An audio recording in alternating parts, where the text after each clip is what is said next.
রসিয়ে রসিয়ে মনের আনন্দে পান খান অনেকেই। কেউ কেউ নিয়মিত খেয়ে থাকেন, আবার কেউ মাঝে মধ্যে খান। অনেকে আবার মুখ দুর্গন্ধ মুক্ত রাখার জন্য পান চিবিয়ে থাকেন। এই পানের সঙ্গে সুপারি যেমন থাকে তেমনই থাকে অন্যান্য উপাদেয় সামগ্রী। পান তো স্বাদ বা মজার জন্য খেলেন, জানেন কি এর কত উপকার?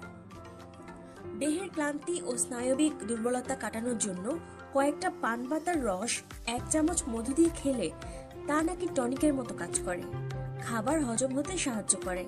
পান পাতা সেবনে দেহের চর্বি বা মেদ এবং ওজনও কমে বলে জানা গেছে। এবার জেনে নিন পান খাওয়ার উল্লেখযোগ্য কিছু উপকারিতা। হজমে সাহায্য করে। পান খেলে লালা গ্রন্থির নিঃসরণ বেড়ে যায়। এই লালার কারণে হজমের প্রথম ধাপের কাজ শুরু হয়। লালার মধ্যে থাকা বিভিন্ন এনজাইম বা উৎসেচক খাদ্যকণাকে ভাঙতে সাহায্য করে, যার ফলে হজম ভালো হয়। শুধু পান পাতা চিবিয়ে খেলেও এই উপকার পাওয়া যায়। মুখের দুর্গন্ধ দূর করে। খাবার গ্রহণের পর তার কণা মুখের ভেতরে দাঁতের ফাঁকে লেগে থাকে। এগুলো ব্যাকটেরিয়া পচিয়ে দুর্গন্ধ সৃষ্টি করে।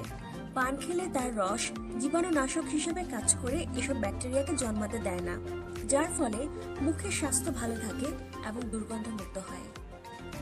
যৌন শক্তি বাড়ায়। এটি একটি পুরনো প্রথা, তবে কার্যকর। পানের রস যৌন শক্তি বৃদ্ধি করে।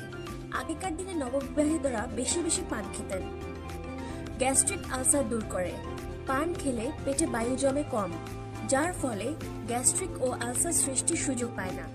পানের রস হজমে সাহায্য করায় তা পেটে বদগ্যাস তৈরিও রোধ করে, যার ফলে পেট ফাঁপে না। জন্ম রোধ করে। পান গাছের শিকড় বেটে রস করে খেলে ছেলেপুলে হয় না। জন্ম নিরোধক বড়ি না খেয়েও এটা জন্ম নিয়ন্ত্রণে সেবন করা যায়। বিভিন্ন দেশের গবেষণায় এর প্রমাণও মিলেছে। উকুন মারে। মাথায় উকুন হলে গোসলের কিছুক্ষণ আগে পান পাতার রস মাথায় লাগিয়ে বসে থাকলে উকুন মারা যায়। এই কাজে ঝাল জাতীয় পান হলে বেশি ভালো হয়। ফোড়া ফাটায়।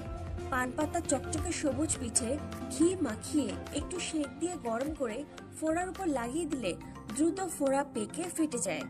আবার পাতার উল্টো পিঠে ঘি মাখিয়ে একইভাবে বসিয়ে রাখলে তা পুঁজ টেনে বের করে আনে। ঘিয়ের বদলে ক্যাস্টর অয়েল ব্যবহার করেও একই ফল পাওয়া যায়। চর্মরোগ সারায়।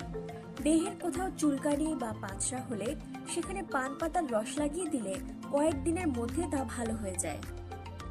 মুখ ও দাঁতের উপকার করে। দাঁতের মাড়ি দূষিত হলে ফুলে যায় এবং ক্ষত সৃষ্টি হয়।